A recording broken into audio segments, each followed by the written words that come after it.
Hello students, welcome to economics Gyan with Sudhir Mittal. आज जो हम टॉपिक पढ़ेंगे वो आपके माइक्रो इकोनॉमिक्स के चैप्टर 1 का एक टॉपिक है। देखिए, उससे पहले फिर से एक बार देख लेते हैं कि हमारे चैप्टर का ओवरव्यू क्या है, टोटल लिस्ट ऑफ टॉपिक्स क्या है हमारे चैप्टर की, वो ये है। देखिए, इससे पिछली वाली क्लास में हमने फंडामेंटल्स ऑफ इकोनॉमिक्स पढ़ा था। आपने वो क्लास को ज्वाइन किया होगा, नहीं किया तो आप उसको ज्वाइन कीजिए। सेकंड जो आज हम टॉपिक लेंगे वो ये वाला लेंगे, topic number 1.2, which is the problem of scarcity and choice. आपको याद होगा कि हमने स्कार्सिटी वर्ड को थोड़ा सा डिस्कस किया था पहले, कहीं पे तो किया था, जिसका मीनिंग हमने बताया था शॉर्टेज, या किसी भी चीज़ का, किसी भी रिसोर्स का कम क्वांटिटी में होना, शॉर्टेज क्वांटिटी में होना, लिमिटेड क्वांटिटी में होना, इसको स्कार्सिटी कहते हैं। चॉइस, सीधी सी बात है, जब आपके पास रिसोर्सेज कम हैं, आप बहुत सारी चीज़ें करना चाहते हो, तो उन रिसोर्सेज को कहाँ पे लगाएं ये आपको चूज़ करना पड़ेगा, है ना। बहुत सारे ऑप्शन हैं लेकिन आपके पास रिसोर्सेज लिमिटेड हैं, तो उसको कहाँ पे लगाएं वो आपको चूज़ करना पड़ेगा। तो यही जो दो बातें हैं, problem of scarcity and problem of choice, ये दोनों हम इकोनॉमिक्स में डिस्कस करेंगे आज। Chapter 1, topic 1.2, the problem of scarcity and choice. This is the first thing that आपको पता होना चाहिए। रिसोर्सेज क्या होते हैं? देखिए, रिसोर्सेज वर्ड आपके अब बार बार आएगा। लास्ट क्लास में हमने डिस्कस किया था, रिसोर्सेज को समझाने के लिए, इजी बनाने के लिए हमने उसको रिसोर्स को मनी के रूप में देखा था कि रिसोर्सेज इक्वल टू मनी।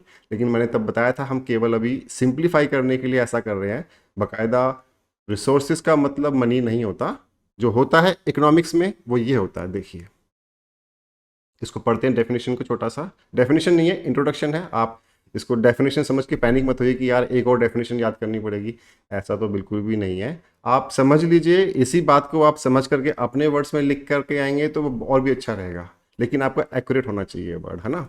देखिए क्या लिखा हुआ है, resources are those which make the process of production possible.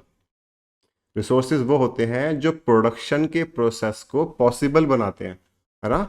Without these resources no business can operate. इन रिसोर्सेज के बिना कोई भी बिजनेस ऑपरेट नहीं कर सकता। जब प्रोडक्शन ही नहीं होगी तो बिजनेस किस बात का, है ना। या तो गुड्स या सर्विसेज, किसी चीज़ का तो प्रोडक्शन करेगा ना बिजनेस। अगर कोई प्रोडक्शन ही नहीं है तो बिजनेस होने का मतलब ही क्या है। In economics resources are just for namely, खास बात है ये देखो, इकोनॉमिक्स में रिसोर्सेज फोर होते हैं। रिसोर्सेज वर्ड को आप बहुत तरह से डिफाइन कर सकते हैं। अकाउंट्स में आप अलग ढंग से डिफाइन करेंगे, बिजनेस में आप बिजनेस स्टडीज़ जो आप पढ़ेंगे उसमें आप अलग ढंग से डिफाइन कर सकते हैं, या आर्ट्स वाले जो स्टूडेंट्स हैं वो किसी और टॉपिक में रिसोर्सेज वर्ड को अलग ढंग से डिफाइन कर सकते हैं। इकोनॉमिक्स में जो आज आप पढ़ेंगे रिसोर्सेज के बारे में, वो आपको हमेशा याद रखना है, चाहे आप इकोनॉमिक्स किसी भी क्लास तक पढ़ें। इकोनॉमिक्स देखिए आपका बीकॉम में भी आएगा, बीए में भी आएगा, और एमबीए करेंगे आप में से कुछ बच्चे उसमें भी आएगा। कोई बच्चे आपके आप में से सीए फाउंडेशन के लिए प्रिपेयर करेंगे उसमें भी आएगा, और कुछ स्टूडेंट्स अगर एमए इकोनॉमिक्स करेंगे आगे चल करके उसमें भी आएगा। इकोनॉमिक्स के अंदर रिसोर्सेज हमेशा चार होते हैं। First is land, second is labour, third is capital, and fourth is entrepreneur. ये लैंड, लेबर, कैपिटल और एंटरप्रेन्योर, ये चार ही रिसोर्स होते हैं। जब भी ये वर्ड आए आपके पास इकोनॉमिक्स में कि रिसोर्सेज क्या होते हैं, तो आप हमेशा ये चारों की बात करेंगे, लैंड, लेबर, कैपिटल और एंटरप्रेन्योर। इनको वन बाय वन डिस्कस करते हैं।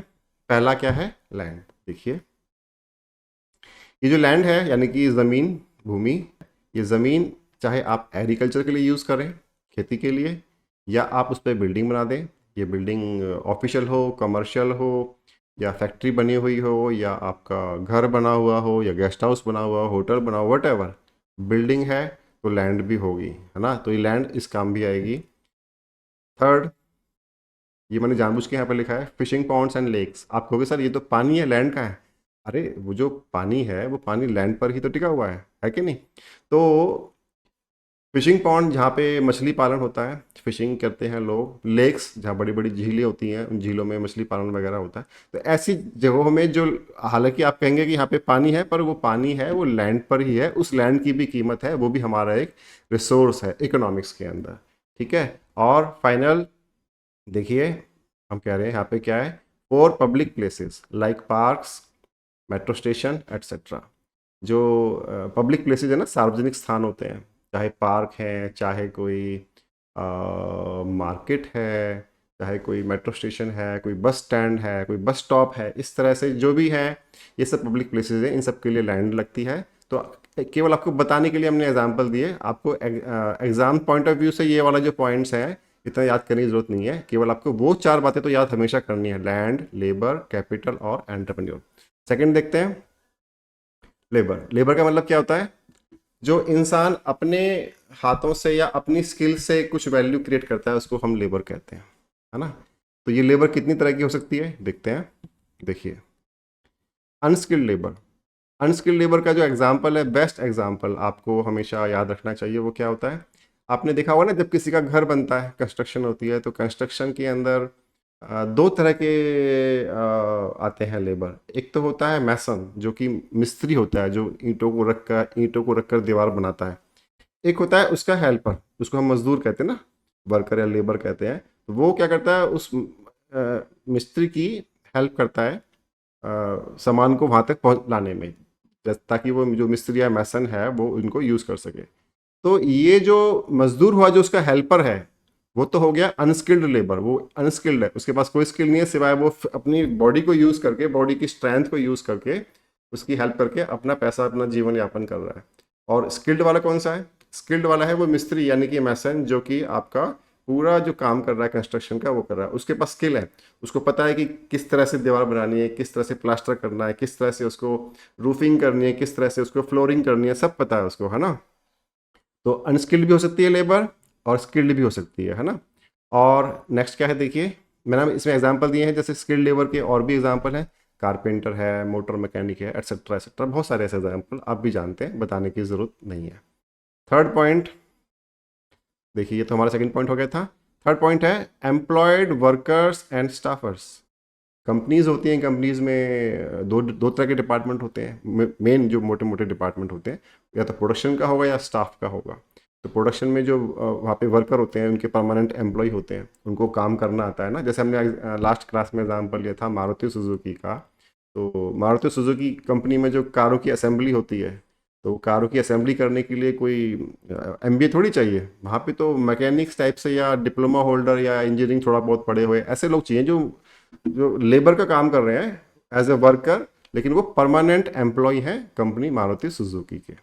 तो वो हो गए एम्प्लॉयड वर्कर्स। और स्टाफर्स जो सेल्स में है, मार्केटिंग में है, अकाउंट्स में है ना, आर&डी में है, इस तरह से जो है वो स्टाफर्स हो गए। तो ये सभी जो काम करेंगे वो लेबर कहलाता है इकोनॉमिक्स में। फोर्थ है आपका सेल्फ एम्प्लॉयड पीपल। ये टर्म आपके लिए थोड़ा सा नया हो सकता है कि ये क्या होता है जी, self employed people. Self employed people वो हैं जो किसी दूसरे के लिए काम नहीं करते, अपने लिए काम करते हैं। जैसे फार्मर लिखा हुआ ना यहाँ पे, फार्मर है, शॉपकीपर है, इस तरह से। तो फार्मर क्या करता है, उसका अपना ज़मीन होता है, उस पर वो खुद ही मेहनत करता है, क्रॉप्स को ग्रो करता है, उनको हार्वेस्ट करता है, उससे पैसे कमा के अपने फैमिली का काम चलाता है। तो ऐसे ही शॉपकीपर होता है, उसकी अपनी लैंड होती है, उसकी लैंड पर बनी हुई एक उसकी अपनी शॉप होती है, और वो वहाँ पर खुद मेहनत करता है, दिन भर बैठता है वहाँ पर, सामान खरीदता है, बेचता है, इस तरह से वो एक्टिविटीज़ करता है। तो अभी तक हमने क्या सीखा, रिसोर्सिस के अंदर 2 पार्ट तो हमने डिस्कस कर लिए, लैंड और लेबर। थर्ड क्या है देखिए, थर्ड है कैपिटल। कैपिटल मीन्स किसी भी काम को चलाने के लिए, ऐसे कैपिटल की आपको मतलब जनरल भाषा में डेफिनेशन डिस्कस किया है तो कोई क्या बताएगा, अकाउंट्स में आप कैपिटल वर्ड बार बार आएगा अकाउंट्स के सब्जेक्ट में, तो आप क्या बताओगे, आप वही बताओगे कि सर बिजनेस को शुरू करने के लिए जो पैसा चाहिए वो कैपिटल होती है।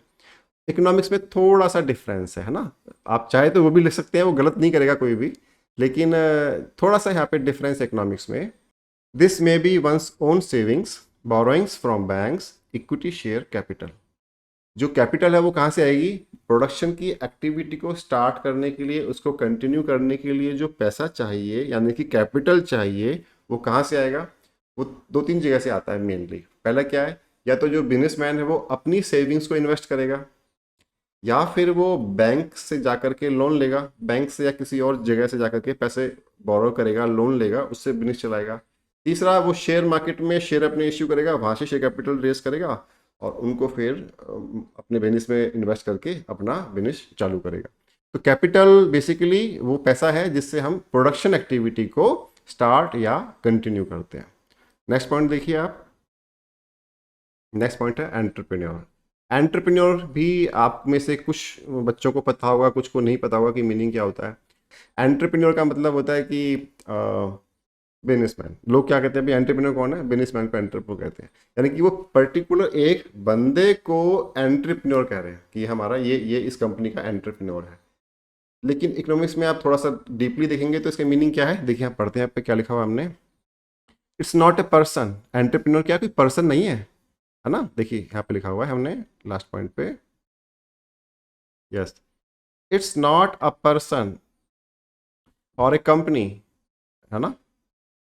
यस, एंटरप्रेन्योरशिप क्या है, entrepreneurship is special ability to take risk and run a business. यहाँ पे ये बात जो लिखी हुई है ना, यहाँ पे ये बात जो लिखी है बड़ी स्पेशल बात है। हम कह रहे हैं कि एंटरप्रेन्योर किसी आदमी का नाम नहीं है, किसी कंपनी का नाम नहीं है। एंटरप्रेन्योर एक एबिलिटी है, किसी के अंदर एक खास वो होती है ना। आपने देखा होगा हर एक आदमी एंटरप्रेन्योर नहीं बनना चाहता। आप जैसे आप स्टूडेंट्स हैं, अभी पढ़ाई कर रहे हैं, तो आप अगर फ्यूचर का अगर सोचें कि यार फ्यूचर में क्या बनेंगे, तो ज़्यादातर बच्चे ये कहेंगे जी मैं तो फलां पढ़ाई करके फलां ऐसी अच्छी कंपनी में, किसी कंपनी में जॉब करना चाहता हूँ जो मेरी बहुत सारी अच्छी सैलरी हो, इस तरह से, है ना। तो ज़्यादातर जो लोग हैं वो एक्चुअल में जो पुराने एंटरप्रेन्योर्स ऑलरेडी हैं उनकी एम्प्लॉयमेंट, यानी कि उनके साथ काम करके उनसे सैलरी, उनके मतलब एम्प्लॉय बन करके उनसे सैलरी लेना चाहते हैं।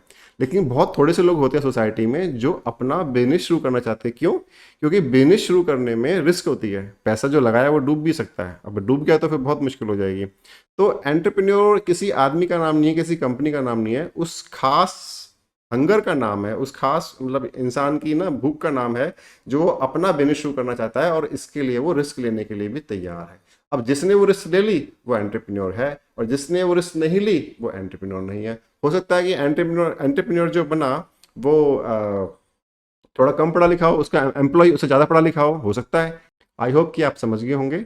इकोनॉमिक्स में रिसोर्सेज का मीनिंग बहुत लिमिटेड सा है, छोटा सा मीनिंग है, और केवल 4 बातों को ही हम रिसोर्स बोलते हैं, लैंड, लेबर, कैपिटल और एंटरप्रेन्योर।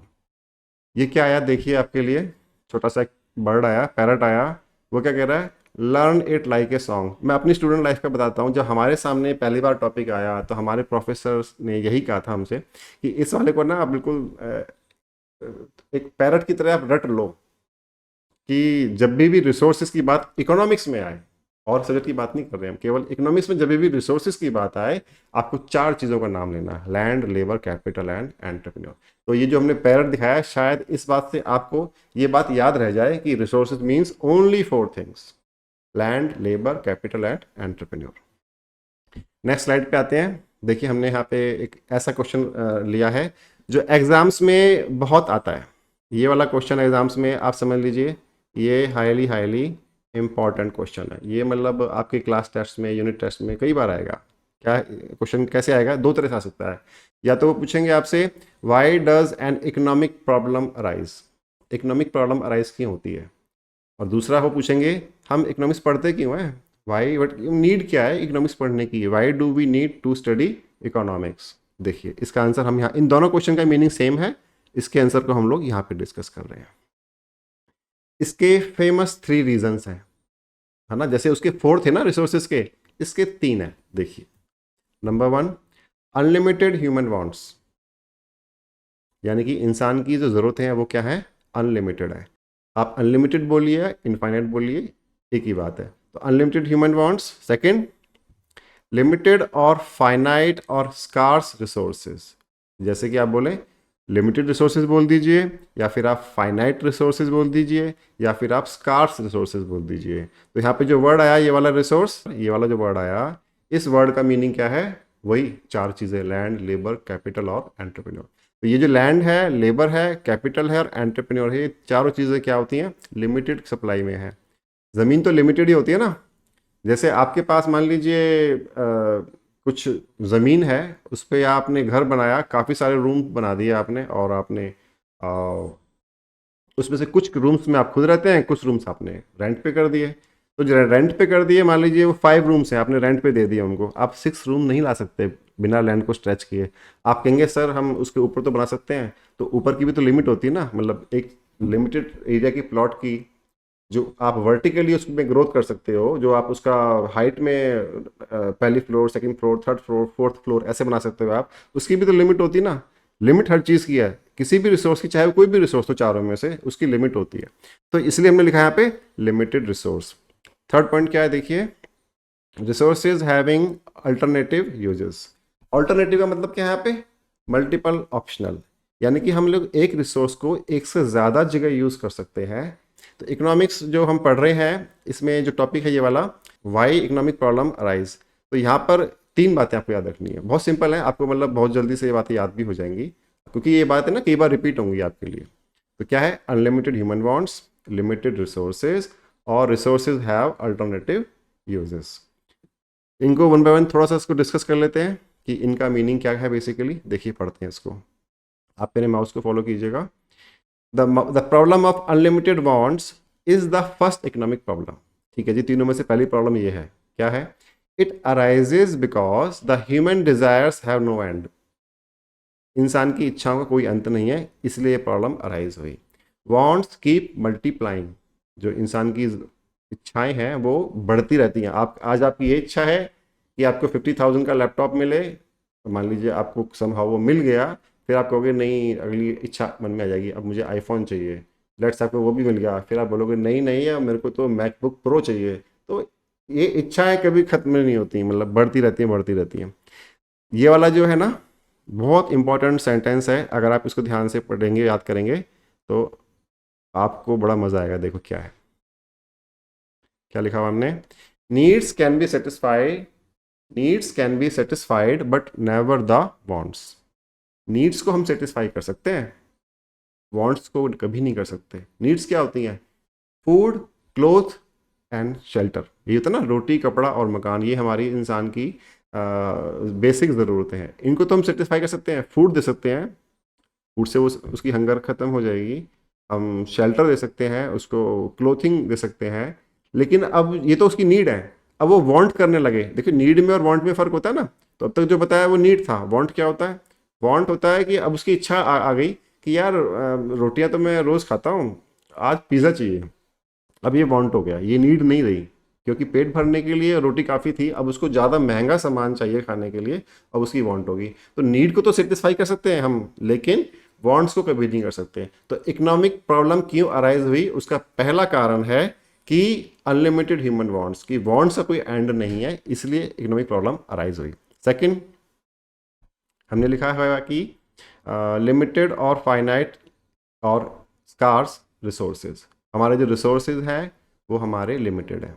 देखिए यहाँ पे ना आप कहोगे कि सर लैंड, लेबर, कैपिटल और एंटरप्रेन्योर यहाँ पे आप डिस्कस कर रहे हो बार बार, तो इनसे थोड़ी हमारी ज़रूरतें पूरी होती हैं। हमारे हमारी ज़रूरतें तो पैसे से पूरी होती हैं भाई, फूड चाहिए, शेल्टर चाहिए, क्लोथिंग चाहिए, ये तो मनी से खरीदा जाता है ना। तो आप यहाँ पे रिसोर्सेज का मतलब मनी क्यों नहीं बता रहे, आप रिसोर्सेज का मतलब ये लैंड, लेबर, कैपिटल, एंटरप्रेन्योर क्यों बता रहे हो। देखिए मनी कहाँ से आता है, आप अपनी फैमिली को देखिए, आपके घर में मनी कहाँ से आता है, बहुत बेसिक सा क्वेश्चन है। मैं आप सबका एग्जांपल लेके चलता हूँ, सभी का, जो जो इस वीडियो को देख रहे हैं उनका आपको मैं सबका एग्जांपल में, हर हर स्टूडेंट जो है ना इस एग्जांपल के किसी न किसी पार्ट में फिट हो जाएगा। देखिए आपका जो घर का इनकम आता है, या तो खेती से आता होगा, खेती कहाँ से हो रही है, लैंड पर हो रही है ना। अच्छा, या आपका जो घर का इनकम है वो रेंट से आता होगा, आपने अपना घर का कुछ पार्ट रेंट पे किया होगा, तो वहाँ से आपको इनकम मिलता होगा। तो जो वो रेंट वाली बिल्डिंग बनी हुई है, जो आपने रेंट पे चढ़ाई हुई है, वो बिल्डिंग कहाँ बनी हुई है, लैंड पर ही तो बनी हुई है।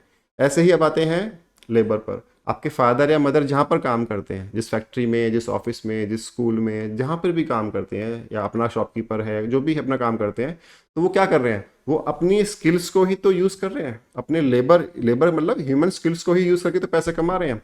और कैपिटल, जहाँ पर वो काम कर रहे हैं, आपके फादर या मदर या दोनों, जहाँ पर वो काम कर रहे हैं, जिस कंपनी में वो काम कर रहे हैं, वो कंपनी को चलाने के लिए क्या लगा हुआ है? कैपिटल। यानी कि जो पैसे वो कंपनी चलाने वाला कमाएगा उसको क्या कहेंगे हम? प्रॉफिट कहेंगे ना। तो वो प्रॉफिट कौन कमा रहा होगा? एंटरप्रेन्योर। क्यों? क्योंकि उसने वहाँ पे बिजनेस में पैसा लगाया हुआ है। और वही मतलब ये जो इस बात में दोनों बातें आ गई, कैपिटल भी और एंटरप्रेन्योर भी। तो उस बंदे ने अपने बिजनेस में कैपिटल लगाई हुई है, तो इस कैपिटल के अगेंस्ट उसको इंटरेस्ट की इनकम होगी, और जो उसने रिस्क लिया है उस रिस्क के अगेंस्ट उसको प्रॉफिट का इनकम होगा।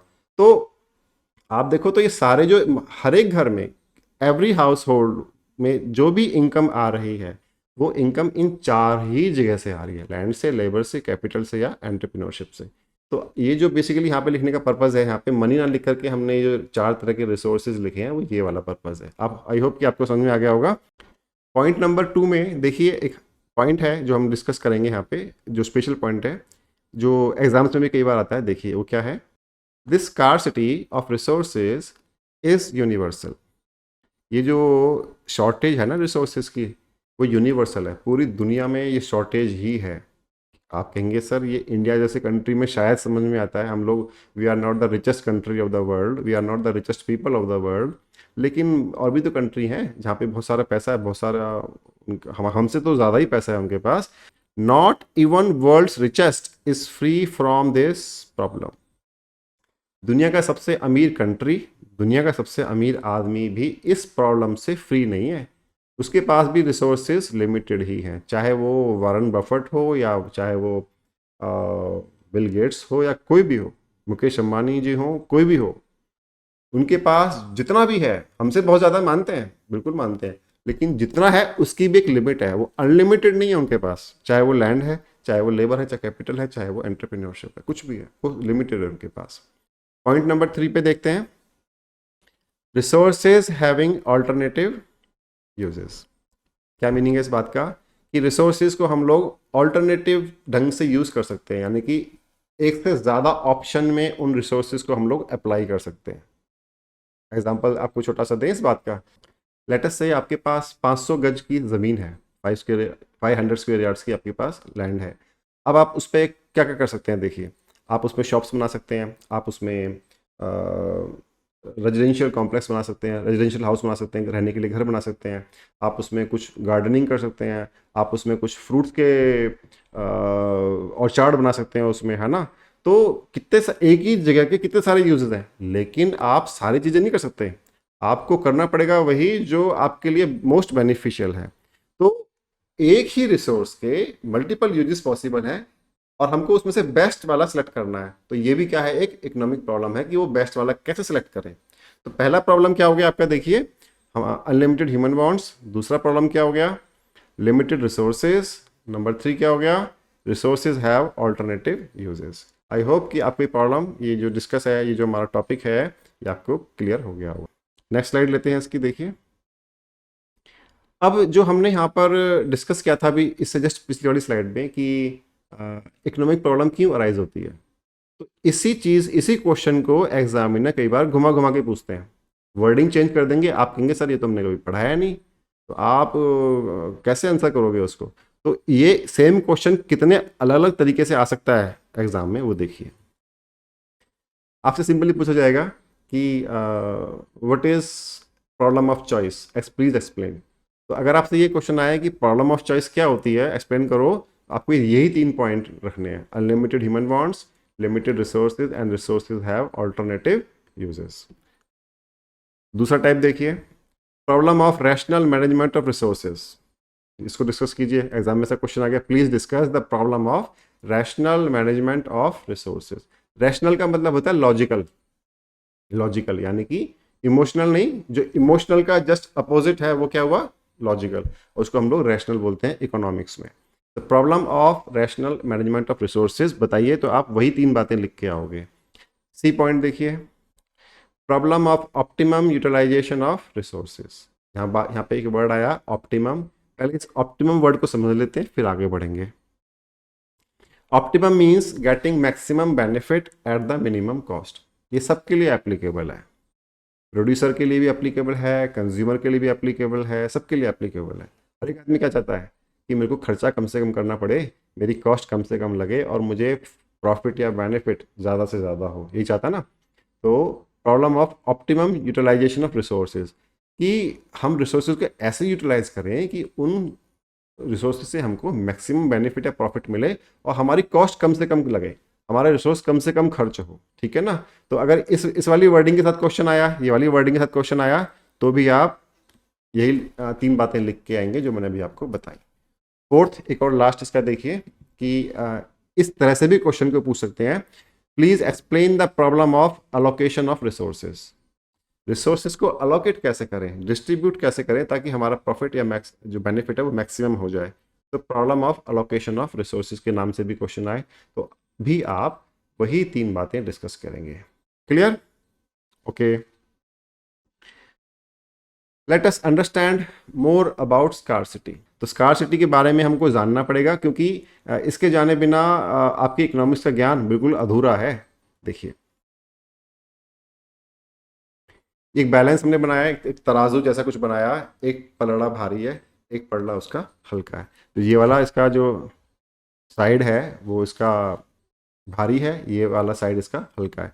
इनमें है क्या क्या देखिए, unlimited human wants and needs.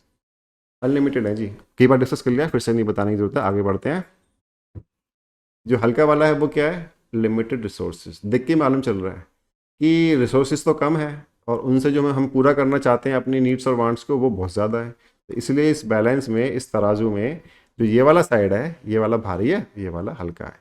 इधर क्या आया देखिए, अनलिमिटेड ह्यूमन वांट्स में क्या आया, फूड, क्लोथिंग, शेल्टर, रोटी, कपड़ा, मकान। ये तो आपको समझ में आ गया होगा। Next, security. सिक्योरिटी क्या होती है जी, कि मतलब कि आज तो मुझे फूड मिला, क्लोथिंग मिला, शेल्टर मिला, कल भी मिले, मुझे सिक्योरिटी चाहिए ना। अब आज तो मिला, ठीक है, वेरी गुड, बट कल भी तो मिलना चाहिए, परसों भी तो मिलना चाहिए, अगले साल भी तो मिलना चाहिए, ऐसे करके मिलना चाहिए, लगातार मिलना चाहिए। तो हम सिक्योरिटी चाहते हैं।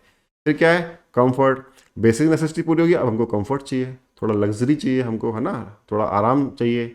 फैशन, फैशन के लिए बड़ी आजकल डिमांड है। देखो ना कितनी सारी वेबसाइटें, कितना सारा सोशल मीडिया। मेरे ख्याल से सोशल मीडिया पे काफ़ी सारा कंटेंट तो फैशन के बारे में होता है। तो फैशन तो एक्सपेंसिव होता है। आपको सिर्फ शरीर को ढकने के लिए, एक ग्रेसफुल तरीके से शरीर को कवर करने के लिए जो कपड़े चाहिए वो तो आपको लिमिटेड पैसे में आ जाते हैं। लेकिन आप फैशन की तरफ जाएंगे तो बजट बढ़ जाएगा, बहुत सारा पैसा चाहिए उसके लिए, है ना।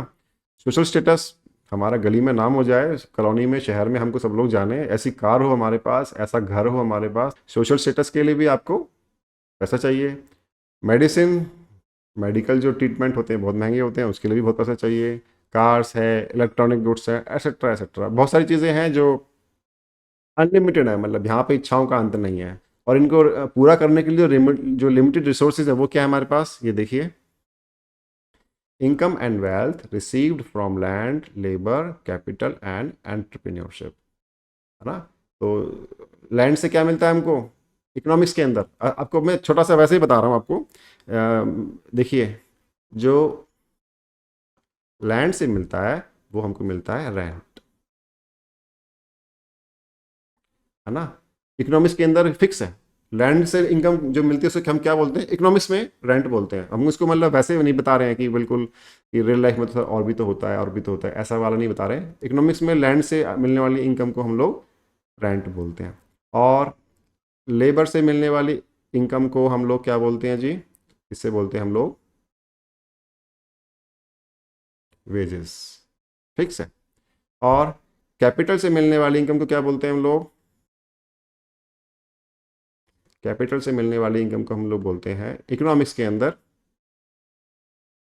इंटरेस्ट। और जो आपका एंटरप्रेन्योरशिप है, मैं शॉर्ट में लिख रहा हूँ, बड़ी लंबी स्पेलिंग है, जगह नहीं है यहाँ पे इतनी। जो एंटरप्रेन्योरशिप है उसको क्या मिलता है इनकम के हिसाब से, इनकम के रूप में उसको मिलता है जी प्रॉफिट। जो उसने रिस्क लिया ना बिजनेस चलाने के लिए, तो उस रिस्क का रिवॉर्ड क्या मिला उसको, प्रॉफिट मिला। तो इकोनॉमिक्स में ना ये, अगर आप ये वाला पार्ट अगर थोड़ा सा याद कर लें, आपको बहुत बेनिफिट मिलेगा, है ना। आपको अब ना एकदम से स्किल्ड अच्छे वाला स्टूडेंट बन जाना चाहिए। अपने आप को कभी भी ऐसा मत समझना कि हमको तो कम आता है जी, हमको तो पूरी बात नहीं पता, हम तो कमज़ोर हैं पढ़ाई में, हम तो ऐसा कुछ नहीं है। आप थोड़ा सा ध्यान दीजिए, छोटी सी बातें याद कर लीजिए, इनको एग्जाम से में लिखाइए, एग्जामिनर बिल्कुल इंप्रेस हो जाएगा। जैसे कि आप अब जैसे आप 11th में इस लेवल पे आपको जो इकोनॉमिक्स पढ़ रहे हैं, तो ज़्यादातर स्टूडेंट्स क्या लिखेंगे, रिसोर्सेज रिसोर्सेज रिसोर्सेज। अगर आपने लिख दिया कि resources equal to land, labour, capital and entrepreneur, तो एग्जामिनर खुश। और आपने ये लिख दिया कि लैंड से रेंट मिलता है, लेबर से वेजेस मिलती हैं, कैपिटल से इंटरेस्ट मिलता है और एंटरप्रेन्योरशिप को प्रॉफिट मिलता है, तो एग्जामिनर तो लट्टू हो जाएगा आपके ऊपर, मतलब 4 में से 5 नंबर देने का मन करेगा आपको। तो क्या लगा इसमें याद करने में, कुछ नहीं लगा, 4 बातें याद करनी है आपको केवल, आप याद कर लो और एक्सलेंट, मतलब बिल्कुल टॉपर बन जाओ आप। बन सकते हो, क्या बड़ी बात है, नहीं? ध्यान देना मेरी बात पे। ये जो होता है ना कि पढ़ाई में कुछ बच्चों को लगता है कि हम कमज़ोर हैं, कुछ को लगता है हम अच्छे हैं, औरों से बेटर हैं। तो जो कमज़ोर वाले बच्चे, कमज़ोर वमज़ोर कुछ नहीं होता, केवल और केवल थोड़ा सा ध्यान से पढ़ लो और उसको याद कर लो, याद करके एग्ज़ाम में लिखाओ, काम खत्म हो गया। अब यही यही पैरामीटर है इंडिया में तो, कम से कम, है ना? और जब आपने याद किया है, उसको लिखा है, तो आपको कहीं ना कहीं वो लाइफ में वैल्यू भी ऐड करेगा, नहीं? तो आप, कोई भी आप में से ऐसा ना सोचे कि हम लोग पढ़ाई में औरों से पीछे हैं, कुछ नहीं लगता, थोड़ा सा ध्यान देना, थोड़ा सा ध्यान देना है, बस बस। और आगे आगे देखिए, अगर आप ऐसे ही क्लासेस में रेगुलर बने रहे, तो ऐसी ऐसी चीज़ें हम आपको मैं बता पाऊंगा जिसको, बहुत सिंपल सिंपल चीज़ों को करने के बाद, मैंने हमेशा इकोनॉमिक्स में अपनी क्लास में, मतलब क्लास 11 से लेकर के जब तक मैंने इकोनॉमिक्स पढ़ा लाइफ में, तब तक अपनी क्लास में तो कम से कम हर बार टॉप किया, चाहे वो स्कूल लेवल, चाहे वो मिड टर्म हो या फाइनल्स हो, वट एवर, चाहे क्लास टेस्ट हो, कुछ भी हो, कम से कम इकोनॉमिक्स में तो हमेशा टॉप किया है। औरों में किया क्या नहीं किया पता नहीं, पर इकोनॉमिक्स में हमेशा किया। तो इसमें कुछ खास नहीं लगता, केवल आपको थोड़ा सा याद रखना होता है, और आपको ये देखना होता है कि दूसरे स्टूडेंट से मैं स्पेशल क्या लिखूं जो सही भी हो और वो लोग शायद मिस कर दें और मैं लिखाऊं, तो बस उसी से बात बन जाती है। तो आई होप कि आपको इस वाले जो मैंने भी आपको बताई है बातें, थोड़ा सा आप गौर करेंगे और इसका फ़ायदा उठाएंगे। आप फ़ायदा उठाने में ही समझदारी है। देखिए, इसके बाद एक छोटा सा मैंने यहाँ पे आपके लिए एक ना सावधानी रखने के लिए एक स्लाइड डाली है। ये जो पहला चैप्टर है आपका ना, इंट्रोडक्शन माइक्रो इकोनॉमिक्स में, इस चैप्टर में 2 टॉपिक ऐसे आते हैं जो कुछ कुछ मिलते जुलते हैं। अब स्टूडेंट्स क्या करते हैं, इसका आंसर उसमें डाल दिया, उसका आंसर इसमें डाल दिया, फंस गए, गया काम, बिल्कुल ख़राब हो गया मामला। तो इससे बचने के लिए बेटर है कि आप समझ लें कि कौन सा आंसर किस में रखना है। देखिए, पहला एक टॉपिक है, why does an economic problem arise. इसके आंसर 3 है ना? और दूसरा है, central problems of an economy. अभी तक ये वाला टॉपिक जो यहाँ पे, जहाँ मेरा माउस है, इस वाले टॉपिक को हमने डिस्कस नहीं किया, हम आने वाले टाइम में करेंगे। इससे नेक्स्ट वाले टॉपिक नंबर 1.3 में इसको करेंगे हम डिस्कस, अभी तक नहीं किया है। पर आपको मैं हिंट दे रहा हूँ कि आपको जो ध्यान रखना है कि इसका आंसर आपस में एक्सचेंज नहीं करना है। आंसर है क्या, वो यहाँ देख लेते हैं हम। पहले वाले का answer, why does an economic problem arise, इसका आंसर क्या है? 3 वही बातें, आपको रट जाएंगी ये बातें, इतनी बार मैं रिपीट कर दूंगा बोल बोल करके कि ये बातें आपको बिल्कुल याद हो जाएंगी। आप याद नहीं भी करोगे तो भी याद हो जाएगी कि सर ने बताया था unlimited human wants, limited resources, और थर्ड वाला क्या था, ऐसे आप सोचोगे, थर्ड वाला क्या था, कुछ था तो सही अल्टरनेटिव, ऐसे फिर आप बोलोगे हाँ, रिसोर्सेज हैव अल्टरनेटिव यूजेस, ऐसे आपने, है ना? तो आपको याद हो जाएगा तीनों बार। इतनी बार इन इन बातों को मैं इतनी बार रिपीट कर दूंगा कि आपको ना याद करने की जरूरत नहीं पड़ेगी, ऐसे याद हो जाएगा आपको। यही हमारा पर्पज़ है, बिना मेहनत करे। यार कितनी मेहनत करोगे आप लोग, स्कूल भी जाते हो, वहाँ भी आप 6 घंटे पढ़ाई करते हो, घर पे भी आप ट्यूशन वगैरह शायद जाते होंगे, मुझे लगता है ज़रूरत तो नहीं ट्यूशन, इन क्लासेस के बाद ट्यूशन की ज़रूरत नहीं है अगर आप जाते हो तो। और आप ये भी देख रहे हो, कितनी मेहनत करोगे यार, इतनी मेहनत आपको नहीं, थोड़ी मेहनत हमको भी करनी दीजिए आपके लिए। तो इतना बार रिपीट कर देंगे इस टॉपिक को हम कि आपको वैसे याद हो जाएंगे टॉपिक्स, है ना? और जो दूसरा वाला बात है, जो दूसरा वाला क्वेश्चन है वो ये है, central problems of an economy. इसमें भी 3 बातें आती हैं, तभी बच्चे कंफ्यूज हो जाते हैं कि 3 बातें यहाँ भी हैं, 3 बातें यहाँ भी हैं। पूछा ये वाला क्वेश्चन है, आंसर लिखा है ये वाला, पूछा ये वाला क्वेश्चन है, आंसर लिखा है ये वाला, तो 3 के 3 वो आपस में एक्सचेंज कर दिए, 0 हो गया नंबर। बोला क्या, सुधीर मित्तल सर गलत पढ़ाते हैं, हमने जो पढ़ाया था वही तो लिखा, टीचर ने तो सारे मार्क्स काट लिए। और ये ध्यान नहीं देते कि यार बताया तो था, 2 क्वेश्चन है, अलग अलग क्वेश्चन है, अलग अलग आंसर है, कंफ्यूज मत होना, मिक्सअप मत कर देना। तो इसलिए आपको बताया। देखो यहाँ पे क्या है, central problems of an economy, what to produce first, second how to produce, और third for whom to produce.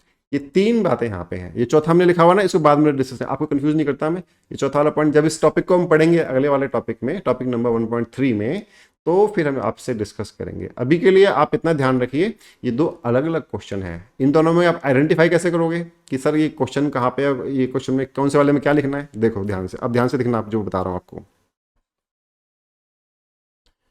देखिए यहाँ पर वर्ड क्या है, यहाँ पर वर्ड है इकोनॉमिक, और यहाँ पर वर्ड क्या है, इकोनॉमी। इसकी हिंदी मैंने बताई थी आपको, बिल्कुल पहले वाले टॉपिक नंबर 1.1 को डिस्कस करते हुए। क्या हिंदी बताई थी इसकी, इकोनॉमिक। हाँ, इकोनॉमिक का मतलब होता है रिलेटेड टू इकोनॉमी, अर्थव्यवस्था से संबंधित। और इकोनॉमी की हिंदी बताई थी मैंने आपको, क्या बताई थी, अर्थव्यवस्था, भारत की अर्थव्यवस्था, इंडियन इकोनॉमी, ऐसा बताया था ना। मैं लिख देता हूँ आपको, शायद इस तरह से याद रह जाए, अर्थव्यवस्था। मैं देखता हूँ, मुझे इंग्लिश की हैंडराइटिंग तो खराब है और हिंदी की हैंडराइटिंग मेरी ठीक ठीक आती है, although it is very rare for me to write with a pen, but जब भी मैं लिखता हूँ तो ऐसा होता है। अच्छा, और इकोनॉमिक क्या है, चलो यहाँ पे इंग्लिश लिखने की कोशिश करते हैं, कैसे इंग्लिश की राइटिंग देखते हैं। I would try my best. Economic का मतलब क्या है, रिलेटेड टू इकोनॉमी। पता चल गया ना कैसी राइटिंग है मेरी, एकदम कबाड़ा। एनीवे, तो दो बातें, यहाँ पर इकोनॉमिक वर्ड आ रहा है, यहाँ पे इकोनॉमी वर्ड आ रहा है।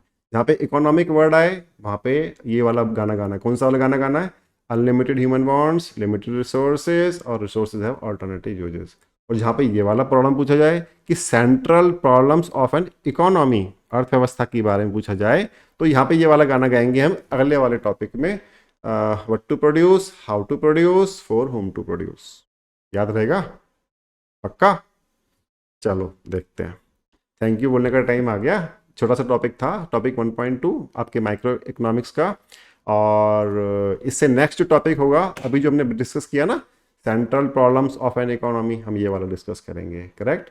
और साथ में एक छोटा सा पॉइंट और होगा इसमें, टाइप्स ऑफ इकोनॉमी। तो जब डिस्कस करेंगे तब बताएंगे, अभी से बताने का कोई फ़ायदा नहीं है। और इस वाले चैप्टर 1 का जो एग्ज़ाम सीरीज़ है उसको आप ज़रूर देखें, क्योंकि वो आपको एग्ज़ाम्स में बहुत हेल्प करने वाला है। और टेलीग्राम ग्रुप ज्वाइन नहीं किया है तो ज्वाइन कीजिए, और इसका जो लिंक है वो आपके डिस्क्रिप्शन बॉक्स में दिया हुआ है, आप क्लिक कीजिए, सीधा ग्रुप पे आ जाएंगे आप। कोई भी क्वेश्चन सोल्व नहीं हो रहा आपसे, या क्वेश्चन को आपको क्वेश्चन ही समझ में नहीं आ रहा कि क्वेश्चन पूछ क्या रहा है, कौन सा वाला सर ने बताया था जो वहाँ पर लिखना है, तो आपको ये समझ में नहीं आ रहा, आप उस पर डालिए अपना डाउट, लिखिए कि इस क्वेश्चन के बारे में क्या डाउट है, फिर आपका उसको हम लोग आंसर करने की बिल्कुल कोशिश करेंगे। ठीक है, आई होप कि आपको आज की क्लास में कुछ अच्छी वैल्यू ऐड हुई होंगी, कुछ आपने सीखा भी होगा। आज की क्लास का कैच पॉइंट क्या है, बंद करने से पहले आपकी आज की क्लास का कैच पॉइंट क्या है। आज की क्लास का कैच पॉइंट है, अपने आप को कोई भी स्टूडेंट कभी ये ना समझे कि मैं वीक हूँ पढ़ाई में, या मुझे लर्न नहीं, याद नहीं होता यार, या फिर मैं लिख नहीं पाता, या मैं समझ तो जाता हूँ मेरे को याद नहीं होता, या मैं समझ भी जाता हूँ याद भी नहीं हो जाता है, तो मैं एग्ज़ाम में लिख नहीं पाता हूँ। ये सब बेकार की बातें, ऐसा कुछ होता ही नहीं है। आप बिल्कुल परफेक्टली काम कर सकते हैं, धीरे धीरे ग्रो कीजिए, धीरे धीरे आप सीखते जाइए। और जो जो आपका प्रॉब्लम वाला एरिया है, जहाँ पे आप कमज़ोर फील करते हैं आपको, उसमें आप प्रैक्टिस कीजिए, चाहे वो लिखने का है, चाहे वो याद करने का है, चाहे वो समझने का है। इसमें जो हमारी हेल्प चाहिए अभी लिख के भेजो टेलीग्राम ग्रुप पे, आपको आंसर मिलेगा उसका, क्यों, करेक्ट। तो बाय बाय करते हैं अभी। Thank you very much. आप क्लास में आपने काफ़ी लर्निंग की होंगी आज। सो अगली क्लास में मिलते हैं टॉपिक नंबर 1.3 के साथ। Thank you, bye bye.